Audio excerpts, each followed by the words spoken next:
Okay. We're doing this. Okay, you guys ready? You guys ready? Okay, good, here we go.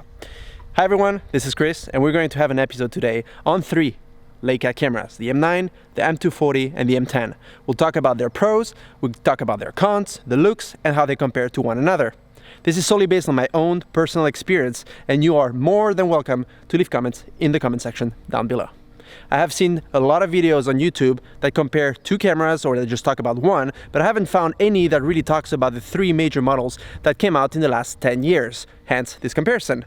So, grab a drink, sit down, and I see you right after the intro.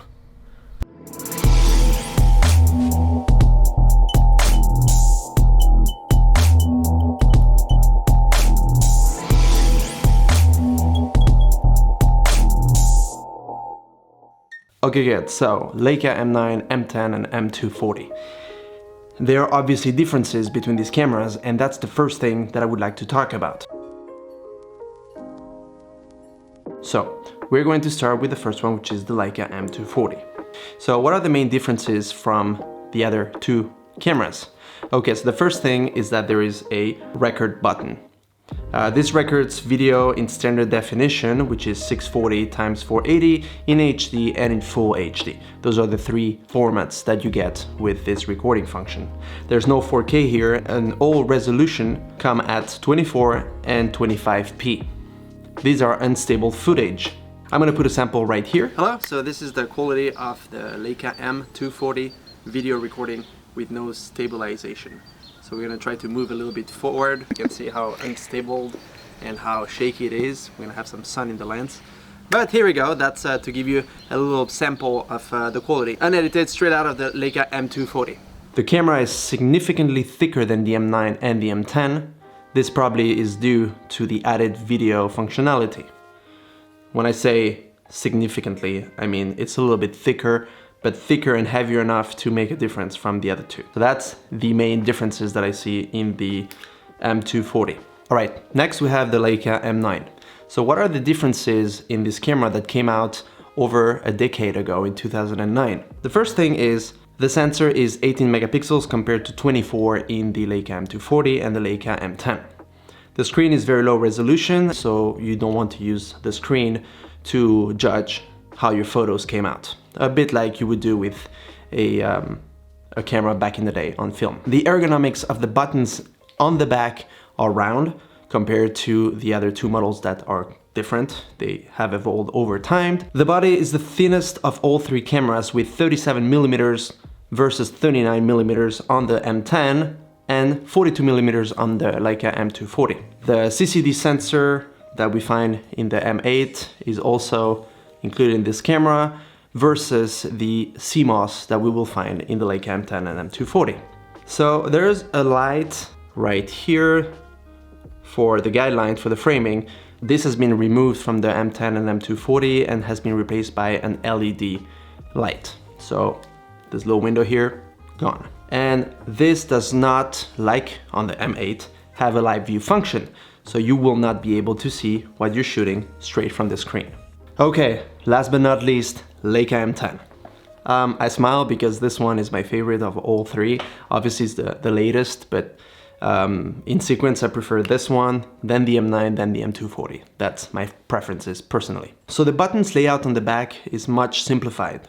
There are only 3 buttons. There's the live view, the ISO, and the menu, compared to 6 on the other 2 cameras. The ISO range now goes up to 50,000 as compared to 6,400 on the M240 and 2,500 on the M9. As a little parenthesis here, on the Leica M9, I would not go higher than 1,600 for noise reasons. It has a wireless connection to be used with an app and for photos transfer. This does not exist on the other 2 models. There are no modes when turning on the camera. Single, continuous, and timer mode, which makes it easier to just turn on the camera and go take a shot. Okay, now let's talk about the similarities between these 3 cameras. All 3 cameras have the same size in terms of width and height. We have the same lens mount, obviously, that goes back in the day, manual lenses. They're still compatible. In terms of release dates, we have the Leica M9 that came out on 9 September 2009.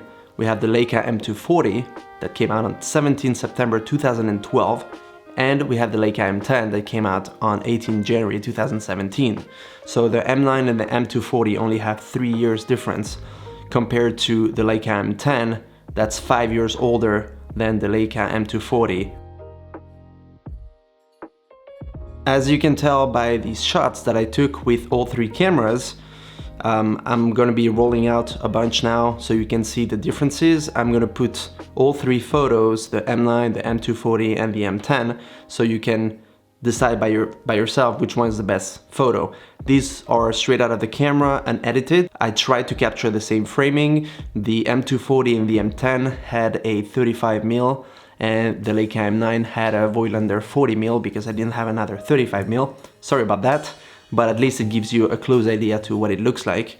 In terms of aperture, I didn't go below 2.4 because the Leica M240 had a summerit, therefore I couldn't go lower than 2.4. It wouldn't be fair for the bokeh compared to the M9 and the M10. And finally, in terms of settings, I put ISO 100 for the M240 and the M10, and I chose ISO 160 for the M9 due to the fact that there's only 80 or 160, there's no 100. So I chose 160, which is a little bit higher than the other 2, but it comes close. So we have similar settings for all 3, so here they are.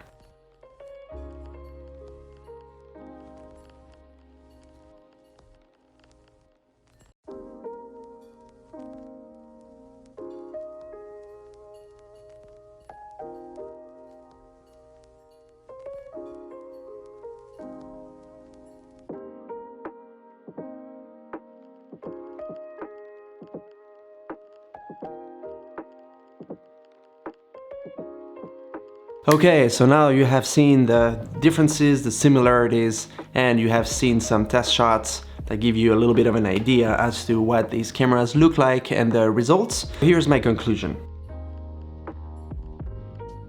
I think these 3 models have a lot in common in terms of image quality and ergonomics, keeping the Leica feel there and making it a great rangefinder style camera. While the M9 has fallen behind in terms of screen resolution and size, speed and processing power, it nevertheless provides amazing shots, a great film-like look, and its 18 megapixels are still very usable nowadays. The M240 has major improvement both in speed, screen and image resolution. They added a video functionality, which makes it heavier, bigger and less of a compact camera. The cumbersome function was later removed, rightfully so, allowing for a more streamlined look. The M10 is the closest to, say, an M6, while being snappy, modern and enjoyable to use. By removing those extra buttons on the back, the continuous and timer functions, and by making it slim again, it is the best digital camera Leica has to offer in 2020. These cameras have different price ranges, and while the M9 can be found for under $2,000 and the M240 not far from that price, the M10 is still an expensive piece of gear that might lower the price when a new camera comes out. This makes it possible for more people to own and enjoy a Leica camera. I believe you do not buy a rangefinder camera for its speed or its processing power, but rather for the beauty of it, the specific manual focusing style, and for the fact that it makes you slow down and compose your shots better.